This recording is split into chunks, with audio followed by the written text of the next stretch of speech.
Okay, let us continue.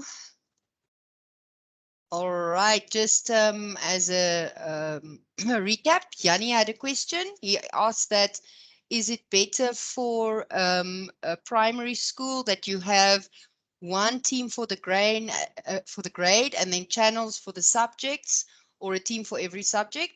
For primary school, it would work better if you have one team for the grade with the channels for the subject, because they are, they're still small and they will struggle to navigate between all the different teams, and we don't want to confuse anyone. It also be easier to manage everything in one team, and then you can set up all your classes in their calendars for the grade, for the different time slots, for the different subjects.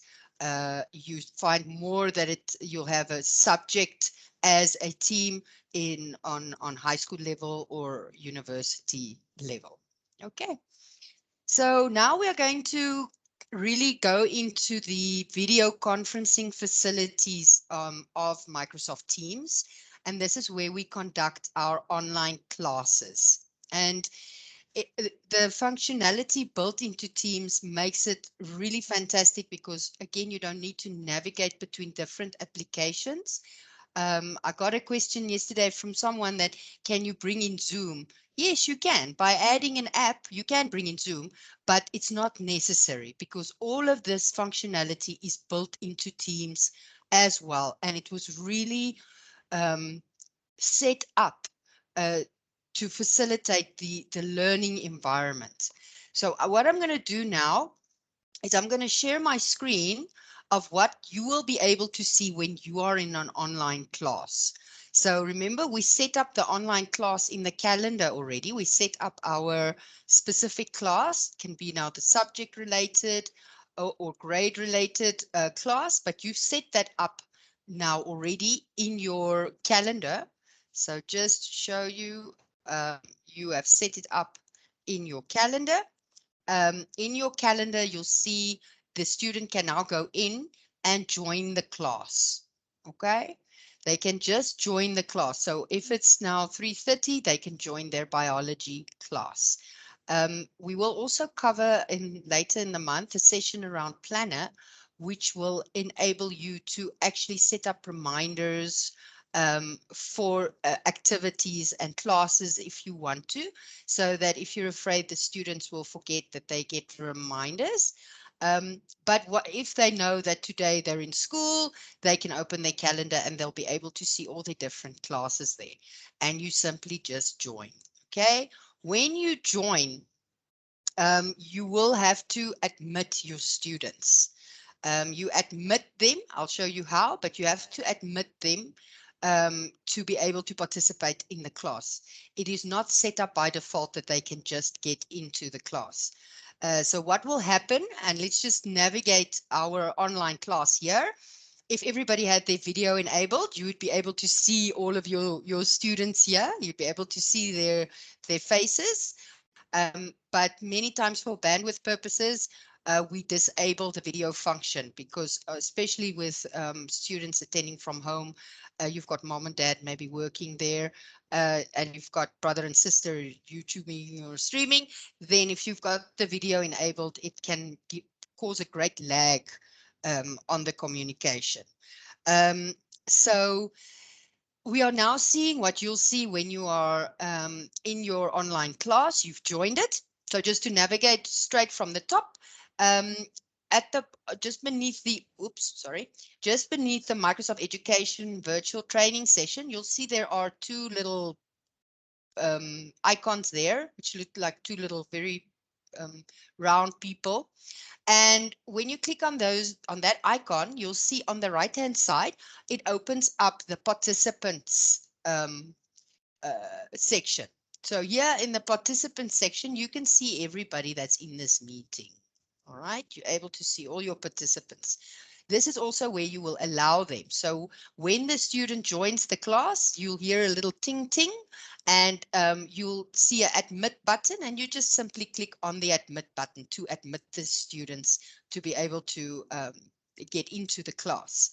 Under the participants, next to the word participants, you'll see there's three little buttons, and here you can manage permissions. So from the management or the permission management, there you can also control a lot of what your participants in the class can do. Remember, we looked at that in the settings section, and we saw there that there we can enable. Okay, I'm obviously not a organizer to this meeting, um, but in this one, it'll open up a section where you can say, okay, the mics are allowed, or cameras are allowed, mics are not allowed, disable mics, that type of thing, if you don't want to be bothered during a class. But mostly you want kids to be able to ask questions and so on. But you can set that up from the participant manage permission section. And then you can also from here download an attendance list. This is really handy because then you'll be able to see exactly who attended your class. This list can become quite long if it's a big class. So you don't want to go and try and copy paste everything out of here. You can just download an attendance list. And when you click on that, it will immediately download the attendance list for you. And that goes and sits in your download section on your local computer. So on your local computer under downloads, you'll see there's a meeting attendance list. And if I open that, I am able to see whoever joined the meeting. And there's even a time stamp there. So really handy that you can do that from your team's call, from your class. Then you'll see here everybody that is in the meeting. You'll be able to see who's been invited, but who's not in the meeting, and you can then request them to join. So you can phone them, you can dial them, and it'll ring on their teams. So if a student is not in the class that you wanted there, you can request them to join. Okay, that you can do here. And you can also share an invitation from the participant section um, of of your class.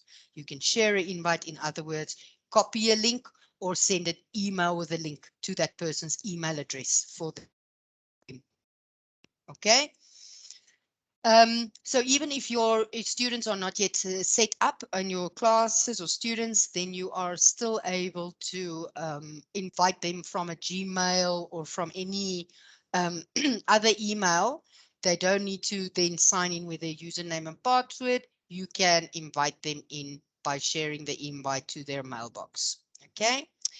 So that is what you can do from the permission section.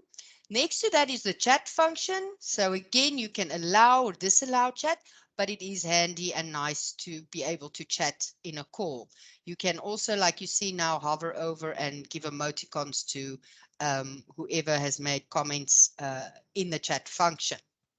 It's exactly the same as we looked at in the main Teams application. The chat function works exactly the same. At the very bottom here, you'll be able to type a message. And again, you'll see the same things you saw in the Teams function, which is the ability to change the format.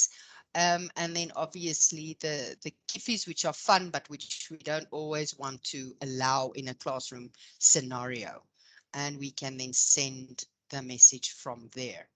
Um, so that's the chat function. Then you have the emoticon function. So if you navigate to the very top next to the chat function, here's where the students can put up their hand.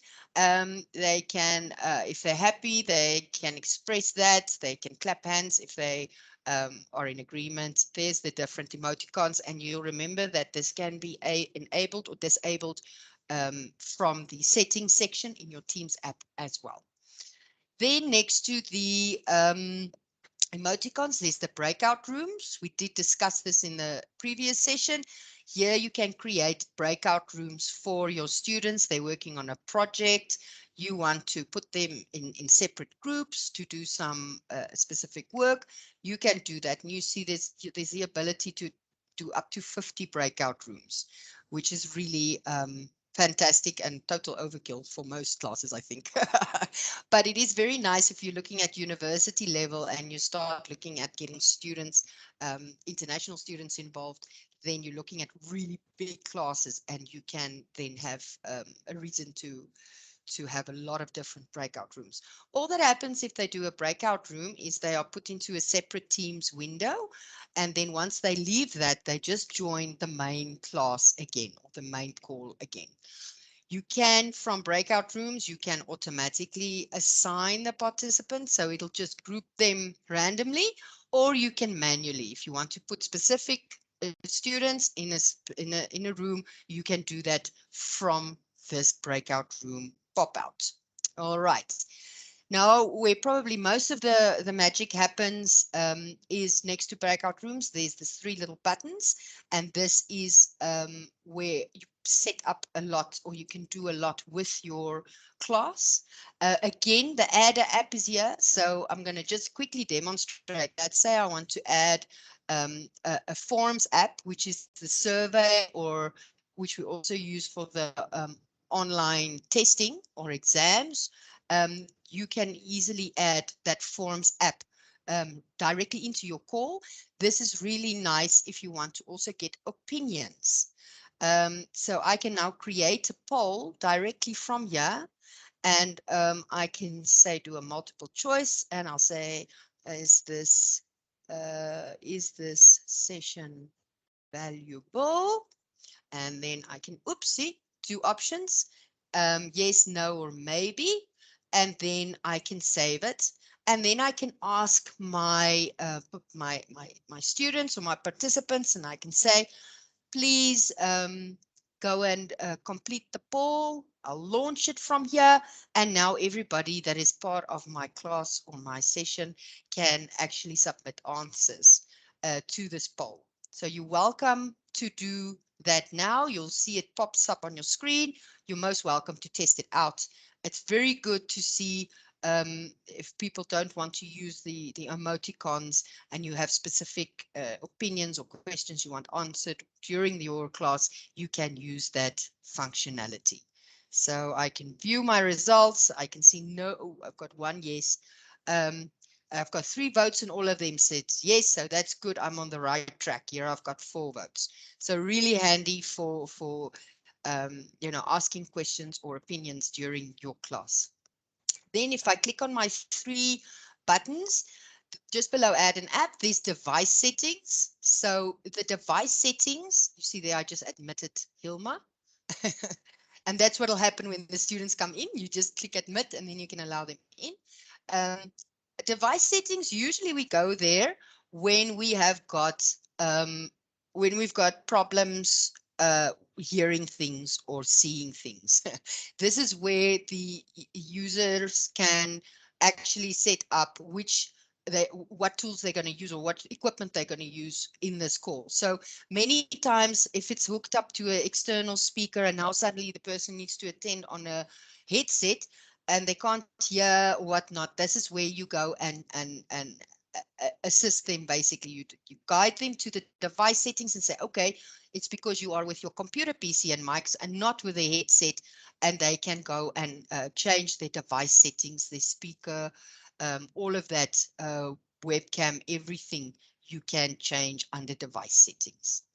Then just underneath device settings, we have call health. So we know that we are all very dependent on the internet. And our internet quality can really determine if it's a good class or not. Now, the positive thing I can tell you when you're making recordings is that the experience that the students have, if there is a lag, that will not appear on the recording. The recording that you make will be your experience as a teacher or as a lecturer. So the recording will be okay. And if you share the recording afterwards, they'll be able to make sense of it, because I've had sometimes where internet is bad. I'm sharing my screen, I'm showing something, and the video or the screen sharing is 5 minutes behind my voice, and it can cause frustration. It can cause frustration, but the good news is the recording is spot on. Okay, so but I can see my call health there. If people are having problems, you can direct them to call health. They can go have a look there. It's sometimes a lot of gibberish, but you'll be able to see here if there's problems with your health of your call. Then underneath call health, you have meeting options. Here again, in the meeting, you've realized that, whoops, people are talking. They're not supposed to be talking. You can go and set it up so that the class can be conducted how you want it conducted. You can indicate who can bypass the lobby, so you don't have to admit them. If you say that everyone can bypass the lobby, they'll just come in. You don't have to admit them. And the different options you can set up there. You can even turn off allowing forwarding of the meeting invitation. So if I indicate that, nobody is able to forward this invitation and attend the meeting. I can always let callers bypass the lobby. I can announce when callers join or leave, and I can set up who can present. This is important. Again, when we're working with students, especially the younger ones, they will find a way to project their screen in the middle of your class. Not ideal. So you can here say, only I am allowed to present. Only I can share my screen, or specific people. You can set it up here. And then allow the mic, allow the camera, allow the chat. All of that. If you don't want them to do it, or you want them to do it, you can set it up here. Okay. Then underneath the meeting options is just meeting info. Now we have situations, maybe not in a classroom setup, but it can happen that someone doesn't have access to a device. They've only got a telephone. You can have them dial in, and you get a conference ID that they can use to get into the call. So not so practical with a classroom scenario, but I mean, if it's really necessary, that functionality is there for you. Please beware, it dials in from a UK number. So it's going to be very costa quanta doing it this way, so we don't recommend it. Okay, back to our three buttons at the top.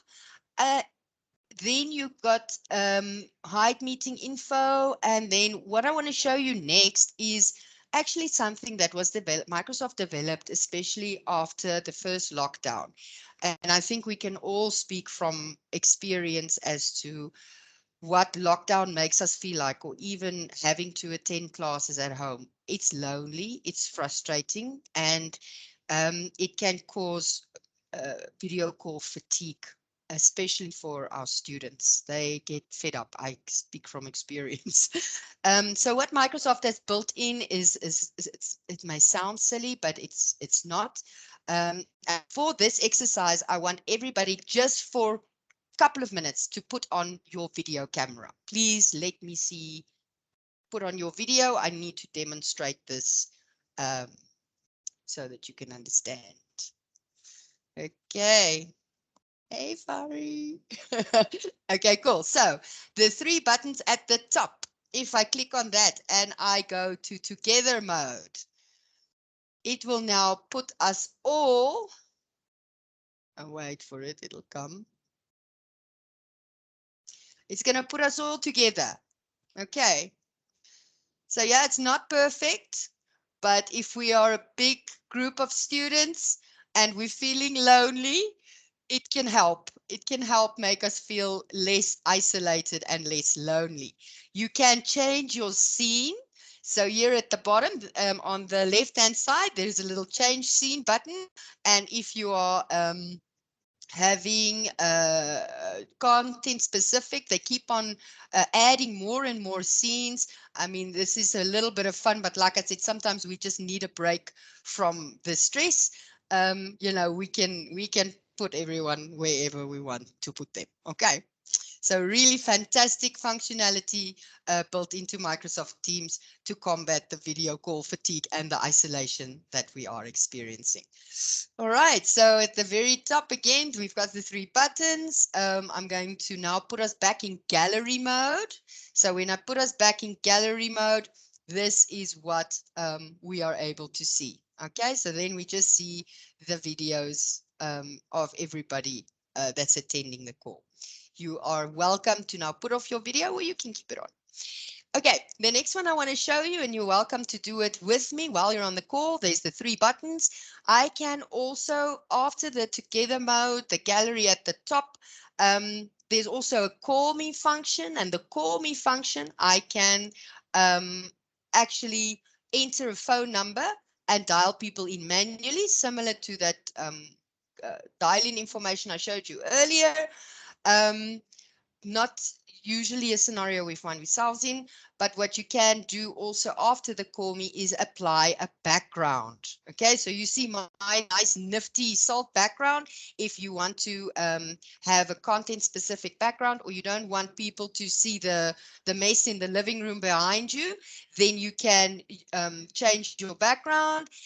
Under the background settings here, under add new, that's where you add custom background. So if you want to make one for yourself, you are giving physiotherapy classes and you would like to have a background with all your equipment on it, you go make one and you can add it here. And then you've got lots of different options you can choose from.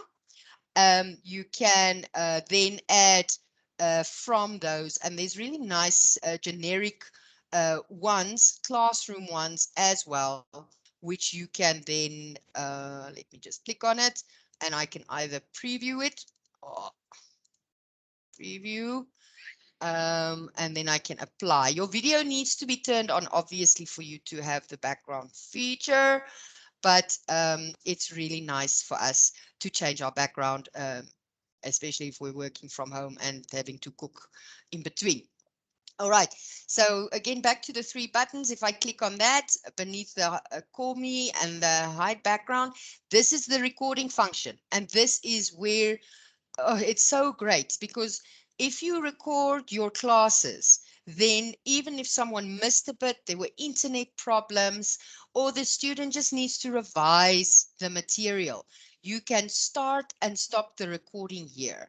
And where does this recording go? So when we do later in the month a session on Microsoft Stream, we're going to see where the recording really lives. But if you want to find the recording, where you actually find your recording is in your Teams, in your chat. You will see in chat, in your Teams, here is now our chat that is part of our Teams, and here the meeting has started, and here I can access the recording. So if you want to now share the students can go into that, they'll have access to that chat on their in their class, they'll have access to it. But if you want to share it with them afterwards, you can get a link, you copy the link, you go into your class or on the channel in the chat function, and you go and say, hi team, hear the recording. This is exactly what I'm going to do when I do my follow-up mail today, is I'm going to be sharing a link to the recording with you so that you can review it in your own time. You can also set up that the recording can't be downloaded. Many times you don't want it to be downloaded. You just want the students to be able to see it. You can also set up the recording in that way. And when we look specifically around the recordings and stream later in the month, I'm going to show you how you can set it up so that you can't download it and they can only view the recording. So that is what you can do with your recording. So really fantastic way to get students access to and review class material as many times as they like. It really helps if they can get a recording of the class. Then that's the recording function and where to find your recording. Then just for recap purposes, obviously, I think everyone now has the hang of putting on the video camera and the, sorry, I've got my daughter here, so I apologize for the, yeah, the fuss, but it is what it is. That's why I do these sessions from a personal note, because I want to make it easier for everybody else as well. So video allow, disallow video, and then obviously the microphone. What is important here, I'm not able to 100% demonstrate it to you today, but I'll share a little video on how this works, is on how the screen sharing specifically works. Because as soon as I stop sharing the screen, I can't show you, but it's going to be on the recording. So just next to, in between the microphone button and the leave button on the top right-hand side, there is a little square with an arrow in it. And when I click on that square with the arrow, I am now able to share my screen, and it will show you the different screens you can share. You can share your entire screen or a specific window. So if you don't want them to see your budget Excel spreadsheet, then don't share your screen. Share the window, the PowerPoint presentation, or the lobby. I'll show you, I'm sharing my lobby now, my lobby education, I'm sharing it. So it's, oopsie, that section wasn't available. Let me see why not. Okay, so I'm sharing a specific PowerPoint with you now. Then it's only that will show to the team. Okay, or if I want to be very Lani, then I can actually do this, and then it even allows me to have a step out functionality. So I am now overlaid over the screen. I'm not sure if it's working. Let me just check that once again.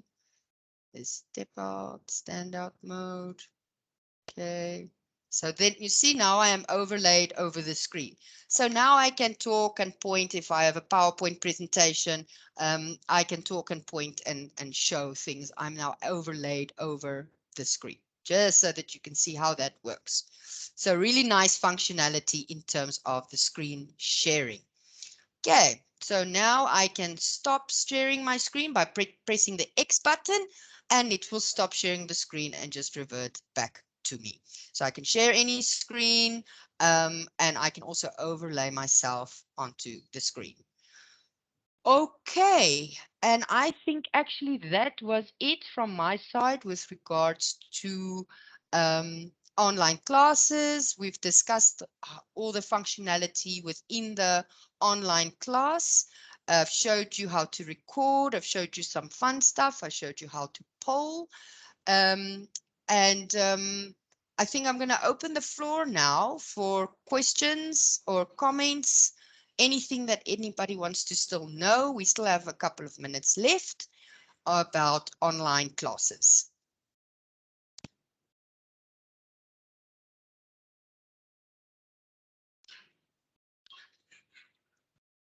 Nothing?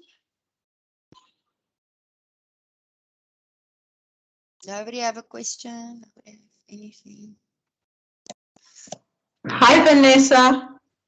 Hi, Fari. So what I wanted to find out, you basically created this, is it like a call through your email? Because I'm trying to now link how the students get to this point where it's a video. Do you know what I mean? So Yes. it's all internet based through the Microsoft Teams. I don't actually need the Zoom function. You don't need the Zoom function. Okay, so that's the bit I missed a little bit. So Okay. you created the meeting through Teams, and then it goes in the calendar. Yes. Yes. So I to go. start it, they click join. Yes. How do I start it myself as the person who's created it? You also join your own meeting. I So just you go join into my your calendar, meeting. yes, Yeah. and you join your own meeting, and then you will end up in your class the way we are now. So when you join, you will be the presenter, and all your students will feature that have joined, just like the participants are featuring today. Fabulous. Some of us have been struggling because I thought you needed to use, we've got a Zoom function on the side. So you Yeah. actually don't need that at all. You don't, because then you just bring in an additional app. And then the recording, where does Okay. the recording live and all of that. So by using the video conferencing in Teams, It's easy because then it's all in one place. So the student doesn't, you don't need to upload the recording now into Teams. Your recording, like I said, is going to go sit in the chat function, and you can, from the chat of that class, the students can go back and access the recording. They can go and look at that video, and you can also share that link with them and say, hey guys, in case you haven't found the recording of today's class, here with the link for the recording. Okay, I totally get it now. Thank you. Okay. Okay. Sorry. All right. Any other questions before we wrap up? Okay, so I think that's good. What I'm going to do, I'll send a follow-up email with links to the recording and additional the material I said that for the learning community. I will be sharing that, and then I will also be giving you a form you can fill in, a feedback form. Please fill it in, because if you need any additional sessions, or you want anyone else to attend, or any general feedback, or you need a one-on-one, please fill in the form. And then the very last thing that I'd like to ask the audience today, as a favor to SALT, we are very dependent on how people review us on our digital platforms. So I'm going to email you a link to our Google review. Please go give us a review. We really are dependent on getting new customers on Google reviews and Facebook reviews. It will take 1 minute of your time, and we would really appreciate it as support for SALT. So if there are no further questions, I think we're going to close the session today. Expect the follow-up email. And I thank you for attending today. I hope it was valuable. I will share my cell phone number as well. If you guys have a question, you pop me a WhatsApp, you let me know. I'm happy to help. I am also a mother. I understand how challenging it can be to have to attend online classes. And we work very closely with our universities. We also understand the challenges there. So we're very happy to support our learning community. Good. Then I say thank you very much and have a fantastic day.